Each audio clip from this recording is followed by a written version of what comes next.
The baby isn't mine. I know this with the same certainty I know when a freight train's brakes are about to fail. There's a sound, a feeling, something fundamentally wrong that only experience can teach you to recognize. Julia stands in our kitchen doorway, designer suitcase at her feet, pregnancy test in her manicured hand, and I can see the lie written across her face like graffiti on a boxcar. "We're having a baby, Alex," she says, voice pitched with manufactured excitement. "Isn't this wonderful?" Wonderful. Right. About as wonderful as finding a crack in your locomotive's engine block at 70 miles per hour. Before we dive deeper into this story, I have one small request.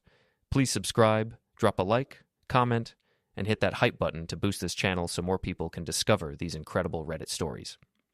I'm Alex Foster, 39 years old, and I've been running trains for the New Jersey Transit Authority for 15 years. I know when something's off track, and my marriage has been derailed for months, maybe longer.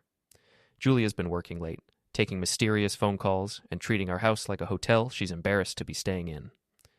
"Whose baby is it, Julia?" The words slip out before I can stop them, sharp and cutting as steel wheels on frozen rails. Her face goes white, then red, cycling through emotions like a malfunctioning signal light. "How dare you ask me that?" She clutches the pregnancy test like a weapon.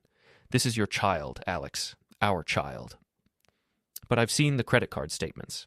The hotel charges on nights she claimed to be working late, the expensive lingerie purchases, lingerie I've never seen her wear. Julia works as a project manager for Logistics Solutions, Inc., a tech company that handles supply chain management for major retailers. Her boss is Glenn Marks, 48 years old, married, drives a BMW, and has the kind of sleazy charm that makes women forget he's basically a walking HR violation. I've met Glenn exactly 3 times. Once at Julia's company Christmas party, where he spent the entire evening with his hand on the small of her back. Once at a barbecue at our neighbor's house, where he made jokes about keeping Julia busy, while his own wife stood 10 feet away. And once when I stopped by Julia's office to surprise her for lunch and found them in a conference room.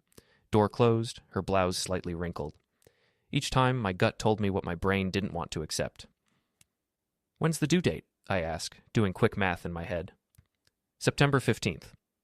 Julia sets the test on the counter, avoiding my eyes. "We'll need to start looking at cribs, car seats." "That's interesting timing." I lean against the kitchen island, crossing my arms. "Because if I remember correctly, you were in Chicago for that 3-day conference in mid-December. The one where you barely called, barely texted." "Alex, please don't." "The conference where Glenn was also presenting. Funny coincidence." Julia's friend Vanessa had posted photos on Instagram from that weekend. Julia in a hotel bar, laughing at something someone off-camera was saying. Julia in a slinky black dress I'd never seen before. Julia looking happier than she'd looked at home in months. "You're being paranoid," Julia says, but her voice wavers. "The stress of your job is making you imagine things." My job? Right, because being a locomotive engineer is so much more stressful than discovering your wife is pregnant with another man's child. I've been running the Northeast Corridor route for 5 years, hauling commuters between Trenton and New York City. It's honest work, union work, the kind of job that builds calluses and character in equal measure. But to Julia, it's blue-collar embarrassment, something to apologize for at dinner parties with her corporate friends. "I found the phone, Julia." The words hit her like a freight train hitting a stalled car. Her mouth opens, closes, opens again. No sound comes out. "The burner phone, hidden in your gym bag. Very creative hiding spot, by the way. Really showed your respect for my intelligence." I'd found it 3 weeks ago, tucked inside a zippered pocket of the designer gym bag she never actually takes to the gym. The phone contained 6 months of text messages between Julia and Glenn. Messages that started professional and gradually became personal, then intimate, then explicit. Messages that painted a picture of a woman I barely recognized, passionate, spontaneous, alive in ways she'd never been with me. "Can't wait for you to make me late again, Bossman," read one message from Julia. "You're insatiable. I love it," Glenn had replied. "What if Alex finds out?" Julia had asked in another exchange. "Alex is a train driver. He's not exactly criminal mastermind material. Besides, what's he going to do? Run me over with a locomotive?" They'd laughed about me, made jokes about my job, my clothes, my habits. Glenn had nicknamed me the Conductor, as if I was some quaint throwback to a simpler time. Julia had played along, calling me old-fashioned and set in his ways. "Alex, I can explain." "Explain what? How you've been fucking your boss for 6 months? How you've been lying to me every single day? How you're now trying to pass off his kid as mine?" Julia flinches at my language. In 15 years of marriage, I've rarely raised my voice, rarely cursed at her. I'm the steady one, the reliable one, the one who fixes things when they break down. But some things can't be fixed. Some derailments are too catastrophic for repair. It's not what you think, she whispers. It's exactly what I think. And now you're pregnant, and Glenn's probably panicking because his wife Michelle might find out, so you're trying to pin it on the reliable husband, the guy with the steady paycheck and the union benefits. I walk to the kitchen drawer where I keep important papers and pull out a manila folder. Inside are printouts of the text messages, copies of credit card statements, photos I took of Julia and Glenn together at various locations around town. I've been building a case without even realizing it, collecting evidence like a detective working a cold case. You want to know what really gets me? I spread the papers across the kitchen table. It's not just the cheating, it's the contempt. You and Glenn think I'm some kind of idiot, some blue-collar moron who wouldn't notice his wife having an affair. Julia stares at the evidence, her face cycling through denial, anger, and finally, resignation. Alex, please. We can work through this. I made a mistake. A mistake? Julia, you had a 6-month affair. You planned hotel meetings, lied about business trips, bought lingerie for another man. That's not a mistake. That's a choice. A series of choices. The kitchen feels smaller suddenly, the walls closing in like the cab of a locomotive tunnel. Outside, I can hear the distant whistle of the 6:47 evening train heading north toward New York. In a few hours, I'll be running that same route, hauling commuters home to their families, their real families, built on something more solid than lies and convenience. What do you want me to say? Julia's voice is barely a whisper.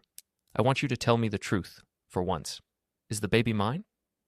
She looks down at her hands, at her wedding ring, at everything except my face. I don't know. 3 words. Simple, honest, devastating. I don't know. After 15 years of marriage, she doesn't know if the child she's carrying belongs to her husband or her lover. The casual cruelty of it takes my breath away. Well, I say, surprising myself with how calm I sound. At least that's honest. I gather up the papers, slide them back into the folder. Julia watches me with growing alarm. What are you going to do? I'm going to think. And while I'm thinking, you're going to stay at your mother's house. Alex, you can't just throw me out. I'm not throwing you out. I'm asking you to give me space to process the fact that my wife has been having an affair and is pregnant with another man's child. I think that's reasonable. Julia starts to argue, then stops. Maybe she recognizes something in my voice, some shift in tone that suggests the old Alex, patient, forgiving, accommodating Alex, has left the building. She packs a bag in silence. I watch from the doorway as she folds clothes, gathers toiletries, moves through our bedroom like a stranger. When she's done, she stands by the bed we've shared for 15 years. I never meant for this to happen. But it did happen, and now we have to deal with the consequences. After she leaves, I sit in my kitchen and stare at the pregnancy test on the counter. Such a small thing to destroy a marriage. Such a simple piece of plastic to derail 2 lives. I pick up my phone and call my friend Marty. Marty O'Brien works in the rail yards, maintaining and servicing locomotives. He's 42, divorced, drinks too much beer, and tells the worst jokes in New Jersey. He's also the most loyal friend I've ever had. Alex, what's up, buddy? Marty, I need to talk. Can you come over? Sure thing. Everything okay? You sound weird. Julia's pregnant. Hey, that's great. Congratulations, man. I thought you guys were having trouble. It's not mine. Silence on the other end of the line, then, Jesus Christ, I'll be right over. Marty arrives 20 minutes later with a 6-pack of beer and a bag of pretzels. He's a big man, barrel-chested and broad-shouldered, with grease permanently embedded under his fingernails and a laugh that can be heard 3 blocks away. Tonight, he's not laughing. Tell me everything, he says, settling into my kitchen chair. I tell him about the phone, the messages, the pregnancy, the confrontation. Marty listens without interruption, occasionally shaking his head or muttering under his breath. When I finish, he opens 2 beers and slides 1 across the table. So, what's the plan? I don't have a plan. I'm still processing. Bullshit. You've got that look. The same look you get when you're figuring out why a locomotive's running rough. You're already 3 steps ahead. Marty knows me too well. The truth is, I am already thinking ahead. Not about reconciliation or counseling or working things out. I'm thinking about consequences, about justice, about making sure that Julia and Glenn understand that actions have repercussions. I want them to pay, I say quietly. Pay how? I don't know yet, but I want them to understand what they've done. I want them to feel what I'm feeling right now. Marty nods slowly. You know I'm with you, whatever you decide. But be smart about it. Don't do anything that'll land you in jail. I'm not going to hurt anyone, but I'm not going to just roll over and take it either. We drink our beers in silence, two middle-aged men contemplating the wreckage of trust and marriage. Outside, another train whistle echoes across the town, a lonesome sound that perfectly captures my mood. The next morning, I call in sick to work and drive to the offices of Logistics Solutions, Inc. It's a modern glass building in a corporate park, the kind of place where people wear expensive suits and have important meetings about synergy and paradigm shifts. I park across the street and wait. At 11:30, Julia and Glenn emerge from the building together. They're not touching, not obviously intimate, but there's a familiarity in the way they move, a synchronization that speaks of physical intimacy. They walk to Glenn's BMW, talking quietly. Julia laughs at something he says, touching his arm lightly. Watching them together, I feel something cold and hard settle in my chest. Not rage, exactly. Something more calculating, more patient. I follow them to a small restaurant downtown, staying far enough back to avoid detection. They sit at a corner table, heads close together, having what appears to be an intense conversation. Julia gestures with her hands. Glenn shakes his head. At one point, Julia reaches across the table and grabs his wrist. He pulls away, looking around nervously. They're arguing about the baby. I'm sure of it. Glenn's probably telling Julia that he can't leave his wife, can't acknowledge the child. Julia's probably pushing him to make a choice. It's a conversation I'd love to overhear. I take photos with my phone, careful to capture their faces, their body language, the intimacy of their interaction. Evidence, documentation, ammunition for whatever comes next. That evening, Julia calls. Alex, we need to talk. I'm listening. I've been thinking about what you said, about the baby, about everything. I think we should get a paternity test. That's a start. But I want you to know that regardless of the results, I want to work on our marriage. I want to fix this. Do you love him? The question hangs in the air like smoke from a locomotive stack. What?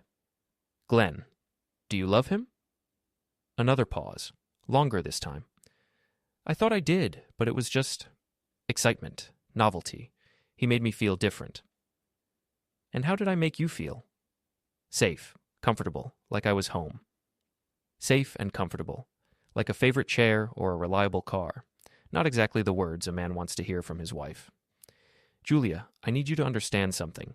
Even if we get past the affair, even if the baby turns out to be mine, everything has changed. I've changed. The man you married, the man who would have forgiven this and tried to work it out, he's gone. What are you saying? I'm saying that you and Glenn made a choice to treat me like an idiot, to laugh at me, to mock my job, to assume I'd never figure out what was happening. Well, congratulations. You've created something new, someone new. Alex, you're scaring me. Good. You should be scared, because the old Alex would have been predictable. The new Alex, he's full of surprises. I hang up and immediately call Michelle Marks, Glenn's wife. I found her number in the phone book. They still live in the house they bought when they first got married, a colonial in the suburbs with a perfectly manicured lawn and a 3-car garage. Mrs. Marks, this is Alex Foster. I think we need to talk. About what? About our spouses. Another pause. Then, I'll meet you tomorrow. There's a coffee shop on Elm Street called Brewster's, 2:00. She knows. Of course she knows. Wives always know. Just like husbands always know. We just pretend we don't until the evidence becomes too overwhelming to ignore. Michelle Marks is nothing like I expected. She's attractive in an understated way, with graying hair and intelligent eyes behind wire-rimmed glasses. She's also angry, a cold, controlled anger that reminds me of my own. How long have you known? She asks without preamble. Officially, 3 weeks. Unofficially, months. I've known for almost a year. Glenn thinks he's clever, but he's actually quite predictable. Late nights, mysterious phone calls, credit card charges for hotels and restaurants I've never been to. Why haven't you confronted him? Michelle smiles, and there's something predatory in the expression. Because I wanted to be sure, and because I wanted to be prepared. Glenn thinks I'm just a housewife who depends on him for everything. He's about to learn how wrong he is. What do you mean? I mean, I've been documenting everything. Financial records, photographs, witness statements. I've been building a case for divorce that will leave Glenn with nothing but his car payments and his regrets. I like Michelle Marks. She's smart, thorough, and motivated by the same desire for justice that's been growing in my chest like a tumor. I have something that might interest you, I say, pulling out copies of the text messages. Michelle reads through them, her expression never changing. When she's finished, she folds the papers neatly and puts them in her purse. Your wife is pregnant. Yes? Glenn's baby? Probably. That complicates things, for all of us. We spend the next hour sharing information, comparing notes, building a comprehensive picture of our spouse's affair. By the time we're finished, we have enough evidence to destroy both Julia and Glenn professionally and personally.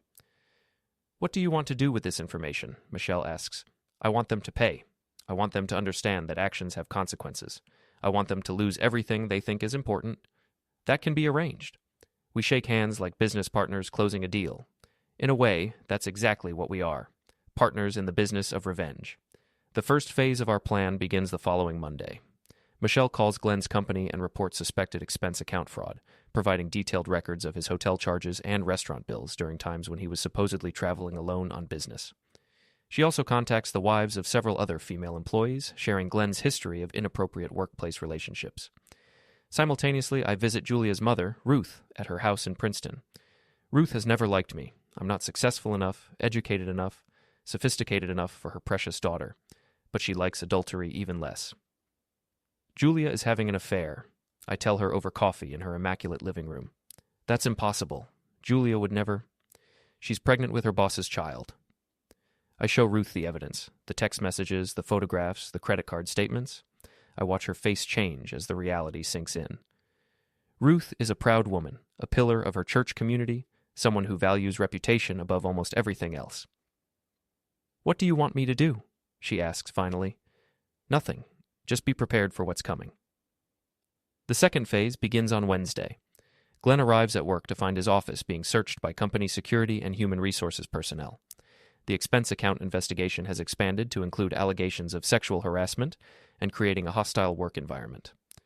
Glenn's computer is confiscated, his access to company systems is revoked, and he's placed on administrative leave pending a full investigation. Julia calls me in tears. Alex, something terrible is happening. Glenn's been suspended from work. They're investigating him for harassment and fraud. This could destroy his career. That's unfortunate. You don't understand. If Glenn loses his job, if this becomes public, it could affect me too. People will talk. They'll assume correctly. Alex, please. I know you're angry. But this isn't just about Glenn and me anymore. This is about our future. Our child. Your child. And Glenn's. I'm just the guy who gets to pay for it. I hang up and immediately get a call from Marty. Holy shit, Alex. Did you see the news? What news? Channel 7. They're running a story about corruption at Logistics Solutions, Inc. Apparently some executive has been using company funds to finance affairs with female employees. I turn on the television and watch a perfectly coiffed reporter standing outside Julia's office building. Sources tell us that Glenn Marks, a senior project manager at the company, is under investigation for multiple violations of company policy, including sexual harassment and misuse of corporate funds. The investigation began after an anonymous tip from someone with detailed knowledge of Mr. Marks's activities. The camera cuts to file footage of Glenn entering the building, looking confident and successful. The irony is delicious. Julia calls again that evening. The reporters are calling me. They know about the affair. How unfortunate. Alex, you have to help me. I could lose my job. We could lose everything. You already lost everything. You just didn't realize it yet. What do you want from me? What will it take to make this stop? I want you to tell me the truth. All of it. I want you to explain to me how you could throw away 15 years of marriage for a few months of excitement with a married man who was never going to leave his wife. Julia is crying now. Deep sobs that would have broken my heart a month ago. Now they just sound like noise. I was lonely, Alex. You work such long hours. You're always tired. You never want to go out or do anything exciting. Glenn made me feel alive again. So this is my fault?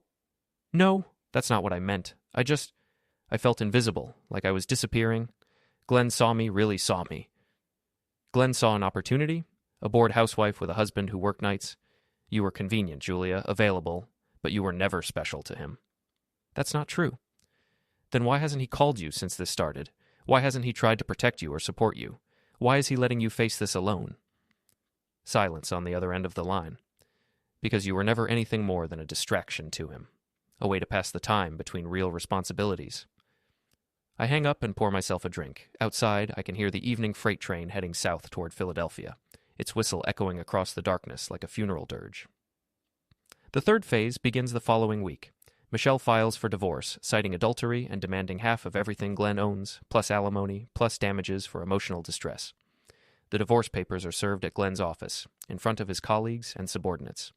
By the end of the day, everyone in the company knows that Glenn Marks is being divorced for having affairs.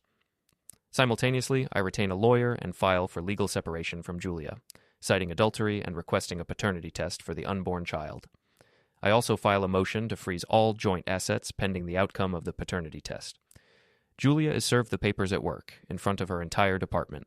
According to my sources, Michelle has friends everywhere. Julia broke down crying in the hallway and had to be sent home. That evening, both Julia and Glenn show up at my house. I'm waiting for them. "Alex, we need to talk," Glenn says, trying to project authority he no longer possesses. He's lost weight, his expensive suit looks rumpled, and there are dark circles under his eyes. "I don't think we have anything to discuss." "This has gone too far," Julia says. She looks terrible, pale, thin, exhausted. "You're destroying innocent people." "Innocent people?" I laugh, and the sound is harsh even to my own ears. "Glenn, you've been stealing from your company to pay for hotel rooms where you could fuck my wife. Julia, you've been lying to me for 6 months and trying to pass off another man's child as mine. Where exactly is the innocence in this situation?" "Alex, please," Glenn says. "I know you're angry, but think about what you're doing. You're destroying careers, families." "I'm not destroying anything. I'm just making sure everyone knows what you two have been doing in secret. Transparency, accountability, revolutionary concepts, I know." "What do you want?" Julia asks. "Money? I'll give you whatever you want." "I want you to understand what you've done. I want you to feel what I felt when I found those text messages. I want you to know what it's like to have your life turned upside down by someone you trusted." Glenn steps forward, trying to intimidate me with his height and corporate authority. "You're making a mistake, Alex. I have friends, connections. I can make your life very difficult." "Really? Because from where I'm standing, it looks like you're the one having a difficult time. How's that investigation going? Still have access to your office? Your company car?" Glenn's face flushes red. For a moment, I think he might actually try to hit me. I almost hope he does. It would give me an excuse to defend myself, and I've been working with my hands for 20 years while he's been pushing paper. "This isn't over," he says finally. "You're right, it's not. Because tomorrow, the paternity test results come back, and when they prove that baby isn't mine, I'm going to make sure everyone knows it. Your wife, your family, your church, your neighbors, everyone." Julia gasps. "Alex, you can't. The baby is innocent in all this." "The baby will be fine. It's you and Glenn who are going to have problems." They leave together, whispering urgently in my driveway. I watch from the window as they get into Glenn's BMW and drive away. They look like what they are, two people who made terrible choices and are finally facing the consequences. The next morning, the paternity test results arrive by courier. I don't even need to open the envelope to know what they say, but I do anyway. The baby is not mine. Probability of paternity, 0%. I call Michelle first. "It's not mine." "I figured as much. Are you okay?" "I'm perfect. How's Glenn handling the divorce proceedings?" "Not well. He's been staying at a motel since I changed the locks.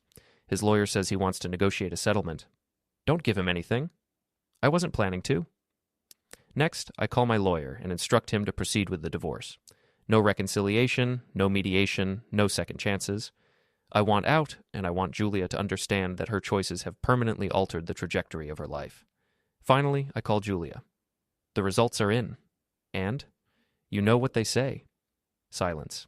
Then, "Alex, I'm sorry. I'm so sorry." Sorry doesn't fix anything, Julia. Sorry doesn't give me back the 15 years I wasted on you. Sorry doesn't erase the fact that you and Glenn thought I was too stupid to figure out what was happening. What happens now? Now you get to explain to your mother why you're getting divorced. You get to explain to your friends why you're a single mother. You get to explain to your child why daddy isn't the man mommy was married to. "Alex, please don't do this." "I'll do anything." "There's nothing you can do. This is what consequences look like, Julia. This is what happens when you make choices based on selfishness and stupidity." I hang up and immediately call the local newspaper. They've been following the Logistics Solutions Incorrect scandal, and I have one more detail to add to the story. "This is Alex Foster. I have information about the Glenn Mark situation that might interest you. Within hours, the story has expanded to include details about Glenn's affair with a married subordinate, the pregnancy, and the paternity test results. The reporter, a young woman named Sarah Chen, is thorough and professional. She verifies all the facts, confirms the timeline, and presents the story with just the right amount of moral outrage. Local executive's affair results in pregnancy, divorce, reads the headline in the next day's paper. The article includes photos of both Glenn and Julia, details about the company investigation, and quotes from unnamed sources about Glenn's pattern of inappropriate workplace relationships. Julia calls me, sobbing. "Alex, how could you do this? Everyone knows now. Everyone is staring at me, talking about me. I can't even go to the grocery store without people whispering. Now you know how I felt. This is different. This is public humiliation. Yes, it is, and it's exactly what you deserve." Glenn doesn't call. According to Michelle, he's been fired from Logistics Solutions, Inc. and is having trouble finding another job. Word travels fast in the corporate world, especially when it involves scandal and bad publicity. The fourth and final phase of my plan begins a month later, when Julia and Glenn make one last desperate attempt to salvage their situation. I'm working in my garage on a Saturday afternoon when they pull into my driveway. Julia is visibly pregnant now, her condition obvious to anyone who looks at her. Glenn looks like a man who hasn't slept in weeks. "Alex," Julia says, "we need to talk, all of us, like adults." I'm listening. "Glenn and I have made a decision. We're going to be together. He's leaving Michelle, I'm divorcing you, and we're going to raise our child together." I set down my wrench and look at them both. "That's interesting. Glenn, I thought you told Julia that you couldn't leave your wife because it would ruin your career and your reputation." Glenn shifts uncomfortably. "Circumstances have changed. You mean your career is already ruined and your reputation is already destroyed, so you might as well commit to the woman who helped destroy them." "Alex," Julia says, "I know you're angry, but we're trying to do the right thing now. We want to be honest, to face this together. The right thing would have been not having an affair in the first place. The right thing would have been telling me the truth when I asked instead of lying to my face. The right thing would have been taking responsibility for your choices instead of trying to manipulate me into raising another man's child." "We know we made mistakes," Glenn says, "but we can't change the past. We can only try to move forward." "You're absolutely right. So here's how we're going to move forward. Julia, you're going to sign the divorce papers without contesting anything. You're going to take your share of our assets, which after lawyer fees and court costs won't be much, and you're going to disappear from my life forever. And Glenn," I continue, turning to face him directly, "you're going to marry Julia and support your child without expecting any help or sympathy from anyone. You're going to live with the consequences of your choices for the rest of your life." "That's what we're trying to do," Julia says. "Good. Because if either of you ever contacts me again, if you ever ask me for money or help or forgiveness, I'll make sure everyone in this town knows exactly what kind of people you are. The newspaper story was just the beginning. I have enough evidence to keep you both in the headlines for years." They leave without another word, and I never see them again. 6 months later, I receive the final divorce decree in the mail. Julia and I are officially no longer married. According to Marty, who keeps track of local gossip like a social media algorithm, Julia and Glenn got married in a small ceremony with no guests. They're living in a rental apartment across town, struggling financially since Glenn still can't find steady work. Michelle, meanwhile, received a very generous divorce settlement and has started her own consulting business. She sends me a Christmas card every year with a photo of her new house and a note thanking me for my collaboration. I'm sitting in my kitchen on a Sunday morning, drinking coffee and reading the paper when my phone rings. It's an unknown number. "Alex? This is Sarah Chen from the Tribune. I'm working on a follow-up story about the Logistics Solutions, Inc. scandal. Would you be willing to comment?" "What kind of follow-up?" "Well, it turns out Glenn Marks wasn't the only executive at the company involved in inappropriate relationships. We've uncovered evidence of a pattern of harassment and abuse that goes back years. Your story was apparently just the tip of the iceberg." I smile, thinking about all the other women who might have been victimized by men like Glenn, all the other husbands who might have been betrayed and humiliated. "I'd be happy to help with your investigation." "Great. Can we meet this week?" "Absolutely. And Sarah, I have some additional evidence that might interest you." After I hang up, I walk out to my back deck and look across the town toward the railroad tracks. In a few hours, I'll be running the evening commuter train, carrying people home to their families, their real families, built on foundations stronger than convenience and lies. Julia and Glenn thought they were smarter than me. They thought they could use me, manipulate me, discard me when I was no longer useful. They learned too late that underestimating someone is the most dangerous mistake you can make. I destroyed their careers, their reputations, their futures. I did it methodically, legally, and without remorse. They wanted to treat me like an idiot, so I showed them what this idiot was capable of when properly motivated. Some trains you never see coming, but you can sure as hell push the wreckage off your track.